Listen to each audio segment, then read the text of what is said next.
Hello बेटा। हाँ, पिछले वीडियो में कुछ पता नहीं बैटरी क्या कैसी क्या प्रॉब्लम हो गई थी और अपना फ़ोन स्विच ऑफ हो गया था, रिकॉर्डिंग प्रॉपरली नहीं हो पाई, तो वीडियो बीच में रुक गया था। तो ये वीडियो उसी का ही कंटिन्यूशन है जो आपने लास्ट टॉपिक शुरू किया था बेटा। आपने लास्ट वीडियो में बेटा ये देख लिया कि डिफरेंट केमिकल्स है जो हमें बेटा जो माइक्रोब से मिलते हैं, और मैंने वहाँ पे आपके साथ एक एंजाइम की बात शुरू की। तो उस एंजाइम का नाम था बेटा जी वहाँ पे आपका स्ट्रेप्टोकाइनेज। तो हमने उसके बारे में बातें आपसे कर ली थी कि जो स्ट्रेप्टोकाइनेज होता है ये बेटा जी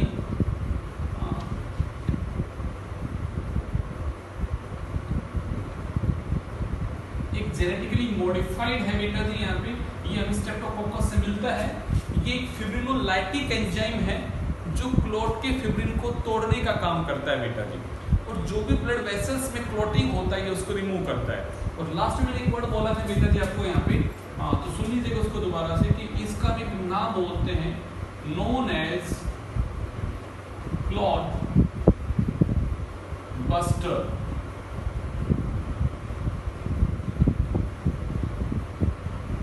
ये क्लॉट को बस्ट करता है। क्यों मेरे भाई? तो क्योंकि भैया जी ये जब फिब्रिन को ही अगर डिग्रेड कर दे क्लॉट बेटा जी बस्ट हो जाएगा यहाँ पे, तो मैं कहूँगा क्लॉट बस्टर है बेटा जी। ये इसका नाम है जो आपको याद रखना है। पेपर में इस नाम से क्वेश्चन आता है which of the following enzyme is known as clot buster, तो आपको इसके बारे में बातें करनी है उसकी। तो ये एंजाइम हमने कवर कर लिया था अपने लास्ट वीडियो में। अब अगला एंजाइम कौन से बेटा जो प्रोड्यूस होते हैं, तो मैं कहूँगा सबसे पहले बेटा जी एक और एंजाइम के बारे में। सेकंड नंबर पे आता है बच्चा अपना एंजाइम। मानसू बेटा एंजाइम का नाम है lipase. Akanksha ji as the name indicate, lipase क्या है बेटा जी? दैट डिजोल्व और डिग्रेड लिपिड्स एंड ऑयल। जो बेटा जो ऑयल लिपिड्स को डिग्रेड करेगा, मैं ऐसे एंजाइम को क्या कह रहा हूं बच्चा यहाँ पे आपका लाइपेज। अब हिमांशु बेटा ये एंजाइम क्या करता है, ये इसका क्या एप्लीकेशन की बात करूं, पर पहले मैं कहूंगा ये एंजाइम कहां से हमें मिलता है। तो मैं कहूंगा बेटा जी इस एंजाइम को हम बेटा जी ऑब्टेन्ड करते हैं from a microbes known as Candida lipolyticum. Candida lipolyticum is the microbe from which we obtain this enzyme. अब इस एंजाइम का एप्लीकेशन क्या है? तो आप लोग बातें करते हो कि सर हाँ टीवी में हम कई बार ऐड देखते हैं कि कोई ऐसे डिटर्जेंट होते हैं जो ऑयल को रिमूव करते हैं। अब सोच के देखो, ऑयल को रिमूव करने मतलब आपके कपड़ों पे ऑयल गिर गया। अब अगर मैं उस डिटर्जेंट के अंदर बेटा जिसके फॉर्मुलेशन में एक ऐसे एंजाइम को ऐड कर दूं जो उस ऑयल को डिग्रेड करता है, विभूति बेटा जी अगर वो ऑयल को डिग्रेड करने वाला एंजाइम उस डिटर्जेंट में प्रेजेंट होगा तो डेफिनेटली ये उस ऑयल को क्या करेगा? डिग्रेड करेगा। और बेटा अगर ऑयल डिग्रेड हो जाए तो मैं कहूंगा ये एक ऐसा डिटर्जेंट पाउडर है जो ऑयल को रिमूव करता है। तो ये बन जाएगा वहां पे उसका एक एप्लीकेशन, ये उसका यूज कर रहे हैं यहाँ पे। तो कोई पूछे लाइपेज का यूज क्या है, तो मैं कहूंगा it is used in the formulation, it is used in formulation of detergents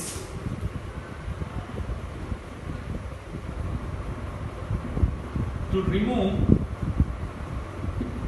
oil stain। Oil के स्टेन्स, ऑयल के दाग को हटाने के लिए बेटा जी हम जो डिटर्जेंट पाउडर बनाते हैं बेटा जी उनके अंदर हम इसके फॉर्मुलेशन उनके में इसको ऐड करते ताकि ऑयल को वहां पे रिप्लेस कर दे, और नॉट रिप्लेस कर दे, ऑयल को ये वहां चंचल डिग्रेड कर दे। तो हम कहेंगे जो भी डिटर्जेंट पाउडर ऐसे हैं उनके फॉर्मुलेशन में एक्चुअली हम इस एंजाइम का यूज करते हैं। तो it is the application of this enzyme. चलिए थर्ड एंजाइम आता है, और मैं आपको एंजाइम एक नहीं है बेटा जी, वो एक कॉम्बिनेशन ऑफ द एंजाइम और टू डिफरेंट एंजाइम्स की बातें करूंगा मैं आपके साथ में। तो वो एंजाइम्स क्या है तो देखिएगा उसके बारे में बातें। एंजाइम बच्चा प्रोटीएज एंड पेक्टिनेज। सबसे पहला वर्ड आता है कि सर प्रोटीएज का मतलब क्या है, तो मैं कहूंगा बेटा जी एंजाइम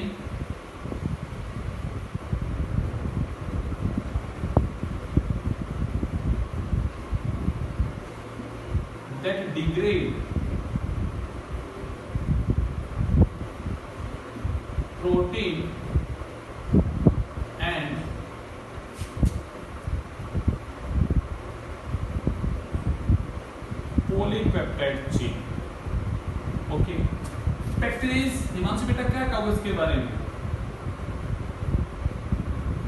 लक्ष्य एंजाइम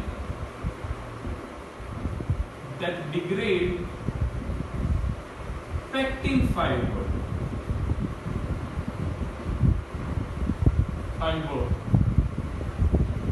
जो पेक्टिन के फाइबर्स हुए, मैं कहूंगा बेटा जो यहाँ पे प्रोटीन को डिग्रेड करने वाला एंजाइम है उनकी बातें यहाँ पे कर रहे हैं।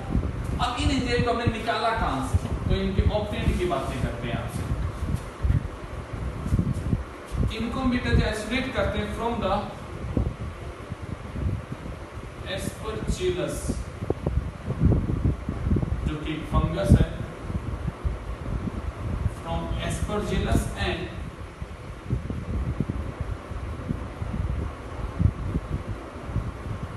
Bacillus species. नमन बेटा हम इसको कहां से निकालते हैं, तो इसके लिए भी बेटा जी फंगस है, फंगस का नाम बेटा जी यहाँ पे बाइसोप्लाइमस फुलवम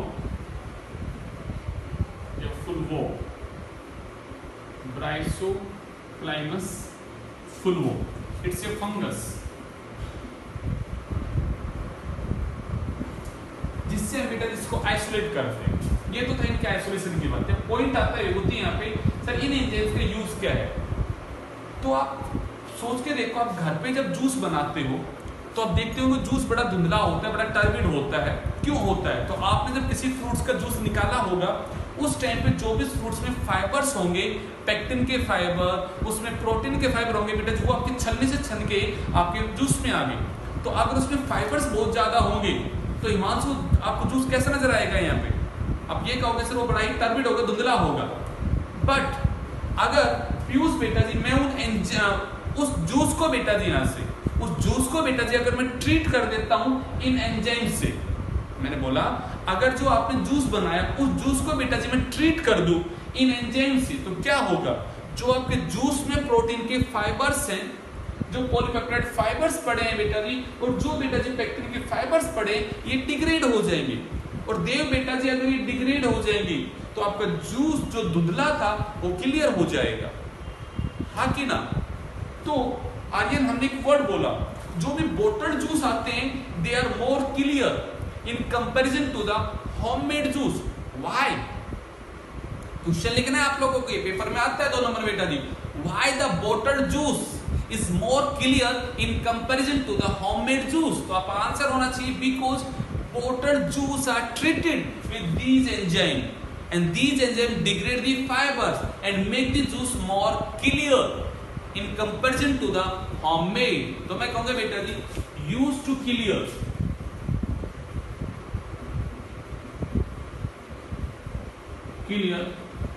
fruit juice।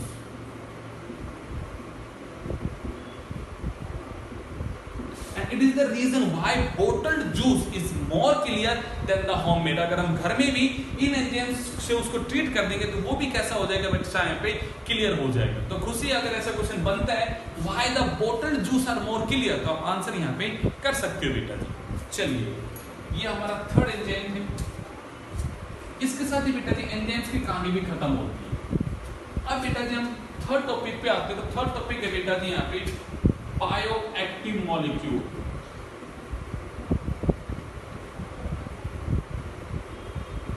बेटा पहले हमें इस वर्ड को समझना है, बायोएक्टिव मॉलिक्यूल। तो मैं कहूंगा any molecule that active in the living organism and interfere with some metabolic reaction, ऐसे मॉलिक्यूल को मैं क्या कहूंगा बेटा जी बायोएक्टिव मॉलिक्यूल।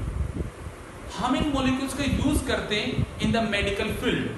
हम अपनी बॉडी में काफी मेडिकल प्रॉब्लम्स को सोल्व आउट करने के लिए ऐसे डिफरेंट टाइप के मॉलिक्यूल्स का यूज करते हैं। तो मैं आपके सामने 2 मॉलिक्यूल्स की बात करूंगा जिनके बारे में आपको बातें समझनी है। पहला बेटा जी यहाँ पे बड़ा जबरदस्त सा मॉलिक्यूल है, इसकी बातें आपको करनी है। मॉलिक्यूल का नाम क्या है बेटा जी यहाँ पे, साइक्लोस्पोरिन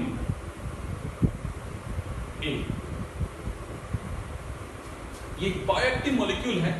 अब पॉइंट आता है ये मॉलिक्यूल हमने किससे लिया, तो मैं कहूंगा फंगस है, ट्राइकोडर्मा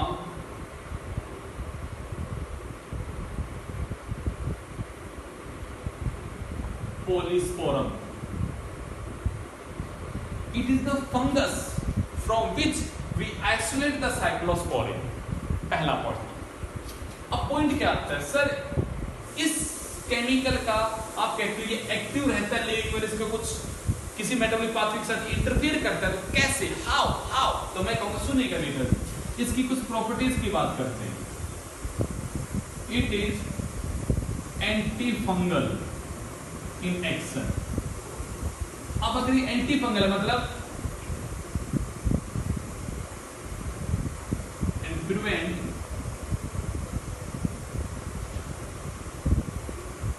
फंगल ग्रोथ, ठीक है। दूसरा विषय, it is anti inflammatory and prevent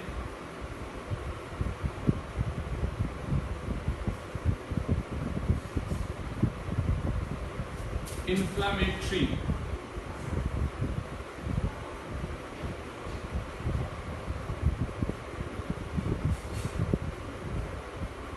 response. यहां तक कि हमारे किसी काम का नहीं, मतलब काम का नहीं, इसका मतलब ये है कि भैया जी ये इसकी दो एप्लीकेशन है, बट हम जो हमारे एनसीईआरटी बुक में मेन बात की गई है हम उसके बारे में बातें करेंगे, और जो हमारे लिए समझना जरूरी है जिसके बारे में बातें करेंगे वो क्या है बेटा जी यहाँ पे,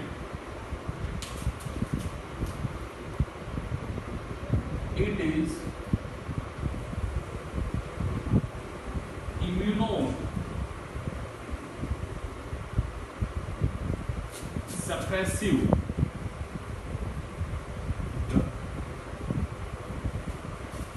ये इम्यूनो सप्रेसिव ड्रग है, इस वर्ड पे आपको काम करना है। खुशी जी, इम्यूनो मतलब इम्यून सिस्टम, सप्रेसिव मतलब उसको सप्रेस करेगा। How? Immuno suppressive drug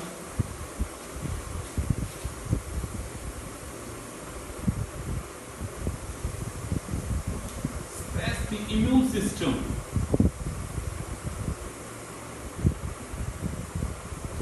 by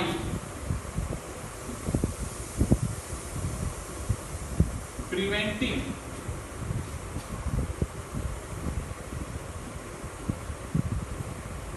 proliferation of T cells। बच्चा ये T cells का प्रोलिफरेशन को इनहिबिट करता है। अब आपने ह्यूमन हेल्थ एंड डिजीज में एक वर्ड बोला था T cells के द्वारा जो इम्यूनिटी परफॉर्म की जाती है उसे आप क्या बोलते हो, सेल मीडिएटेड इम्यूनिटी। कृतिका जी ये वर्ड याद आ रहा है कुछ यहाँ पे? आपने दो तरह की बेटा इम्यूनिटी पढ़ी है, एक का नाम है बच्चा मेरे यहाँ पे सेल मीडिएटेड, एक का नाम था बेटा जी ह्यूमोरल इम्यूनिटी। जो इम्यूनिटी में टी सेल्स इन्वॉल्व होती है वो है बेटा जी सेल मीडिएटेड, और जिसमें हमारी एंटीबॉडी इन्वॉल्व होती हैं वो है ह्यूमोरल इम्यूनिटी। तो मैं कहूंगा यहाँ पे टी सेल्स की बात हुई है, तो वंशिका गुड़िया टी सेल्स में कौन सी इम्यूनिटी है, सेल मीडिएटेड इम्यूनिटी बन रही है। तो मैं कहूंगा यही वो इम्यूनिटी है इन्वॉल्व इन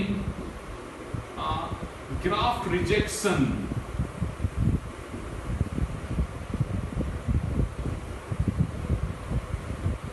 अनिशा बेटा इस वर्ड को याद करो, आकांक्षा इस वर्ड को याद करो, ग्राफ्ट रिजेक्शन मतलब ऑर्गन ट्रांसप्लांटेशन। हमने किसी को किडनी ट्रांसप्लांट की, तो किडनी जब उसकी बॉडी में ट्रांसप्लांट हो गई तो उसका इम्यून सिस्टम उस किडनी को कहीं रिजेक्ट ना कर दे, कहीं रिजेक्ट ना कर दे, या मैं कहूँ उसका जो रिजेक्शन होता है उस रिजेक्शन में इन्वॉल्व अगर कोई इम्यूनिटी है तो वो कौन सी है मेरे बेटा, यहाँ पे सेल मीडिएटेड है। और पीयूष मेरे बेटा सेल इम्यूनिटी में अगर कोई सेल इन्वॉल्व है तो वो टी सेल्स है। और इस जनाब ने, इस साइक्लोस्पोरिन ने, विभूति जी क्या किया, इसने इस टी सेल्स का प्रोलिफरेशन ही रोक दिया।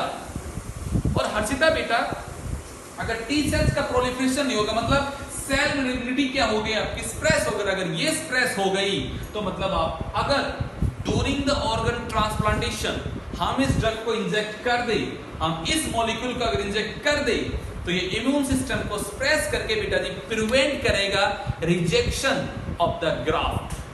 तो मैं कहूंगा it is used during the organ transplantation to prevent the rejection. That's it, बात खत्म। तो मैंने बोला बेटा जी used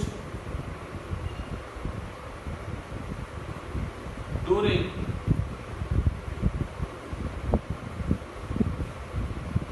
organ transplantation to prevent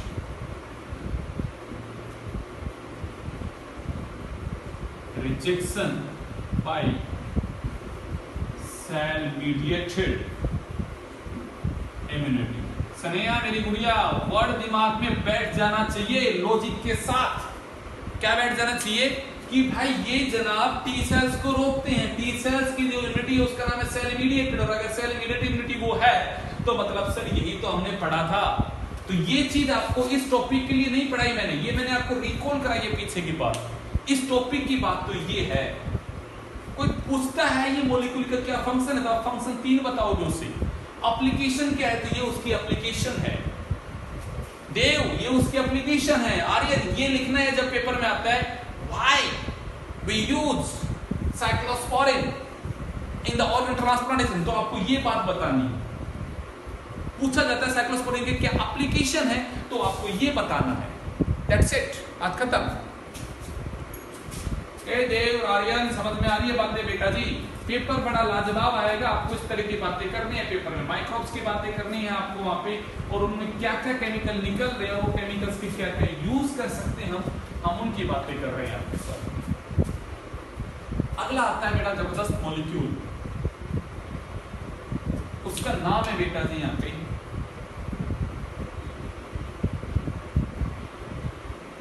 statin. अब पॉइंट आता है सर स्टैटिन का क्या यूज है, तो हम बातें करेंगे आपसे। सबसे पहले ऑब्टेन फ्रॉम ए ईस्ट, पर सैक्रोमाइसिस सर्विसेज नहीं, उस ईस्ट की स्पीसीज का नाम है बेटा जी मोलस्कस पुरफिरियस। आप सिंपल सी बात लिख सकते हो, obtained from the Moluscus porphyrius, it's a type of yeast. Okay. Sir statin क्या है, तो जरा वर्ड को समझते हैं बेटा। Statin is the competitive inhibitor, competitive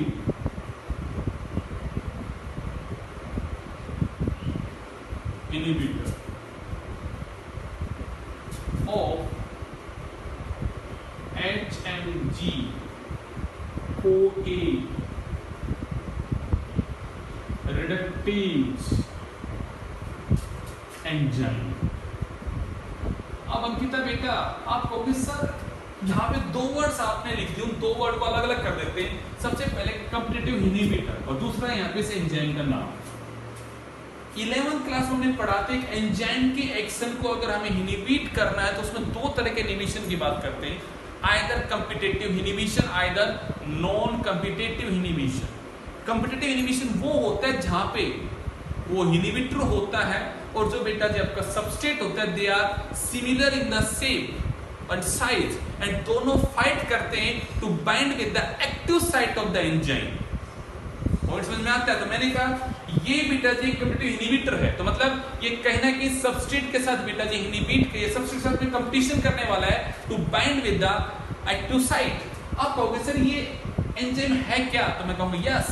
इस एंजाइम की पहले फुल फॉर्म आपको बता दो बेटा ji, beta hydroxy methyl glutaryl CoA reductase, ये तो है इसकी full form. And this enzyme involved in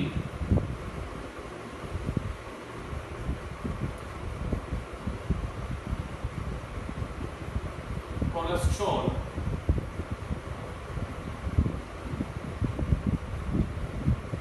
biosynthesis। बच्चा ये एंजाइम हमारी बॉडी में इन्वॉल्व होता है कोलेस्ट्रॉल के बायोसिंथेसिस में। अब आप क्वेश्चन कोलेस्ट्रॉल बायोसिंथेसिस का ये अगर वो रेगुलेटरी एंजाइम है तो सर इसका मेन सबस्ट्रेट कौन है, तो मैं कहूंगा यस इस एंजाइम का जो सबस्ट्रेट है वो कौन है? तो हम कहेंगे उस सबस्ट्रेट का नाम होता है बेटा जी यहाँ पे निवेलोवेट। ये एक मॉलिक्यूल है जो बेटा जी सबस्ट्रेट है इस एंजाइम का। तो इसका मतलब statin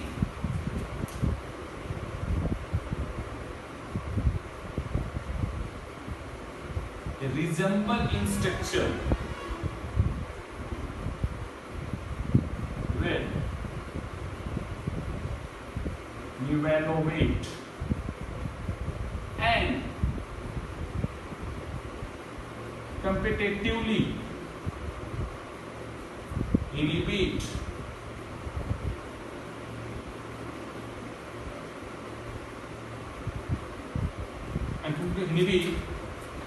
HMG CoA reductase enzyme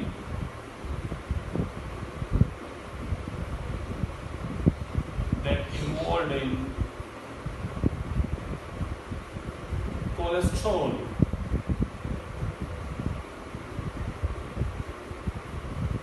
biosynthesis। आप कहोगे सर ये हम क्यों इस एंजाइम के बारे में पढ़ रहे हैं, या मतलब सॉरी हम स्टैटिन के बारे में क्यों पढ़ रहे हैं? तो मैं कहूंगा भैया जी इट इज ए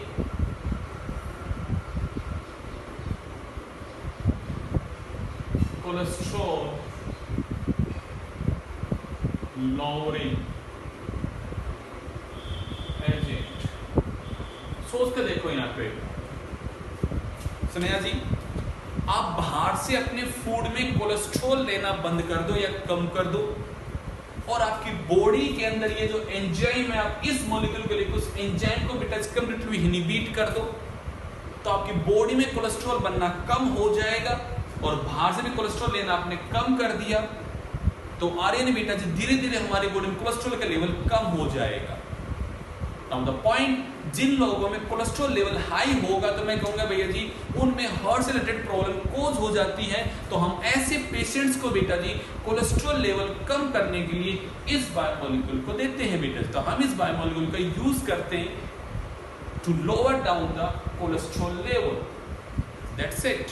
मैंने कहा ना ये ऐसे मॉलिक्यूल हैं, नाम लिखा है बेटा बायोएक्टिव, ये ऐसे मॉलिक्यूल है that remain active within the living organisms and interfere with some metabolic reactions, और वो किसी एक्शन को बॉडी में परफॉर्म करवाते हैं किसी प्रोसेस को रोक के। जैसे उन्होंने कोलेस्ट्रॉल को लोअरिंग करवाया है, ऐसे अपने का साइक्लोस्पोरिन उसने बॉडी के अंदर एक ऑर्गन का रिजेक्शन ना हो उसमें उसने हेल्प की है। कैसे? उसने वहां पे टी सेल्स का प्रोलिफरेशन रोक के ये काम किया है। तो these are the specific bioactive molecule.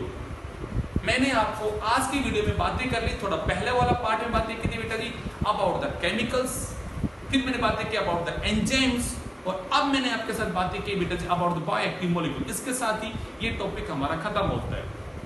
मैं आपको बता दूं बेटा जी कल अपनी जो लाइव क्लास उसमें हम नया चैप्टर शुरू कर रहे हैं इकोलॉजी का। ऐसा नहीं है कि चैप्टर खत्म हो गया, इसके वीडियोज ऐसे ही अपडेट होते रहेंगे एंड ताकि आप इसको भी खत्म करो। हमें संडे तक किसी भी हाल में खत्म करना है बेटा इस टॉपिक, इस अपना syllabus of the mid term exam को खत्म करना है। चलिएगा, थैंक यू।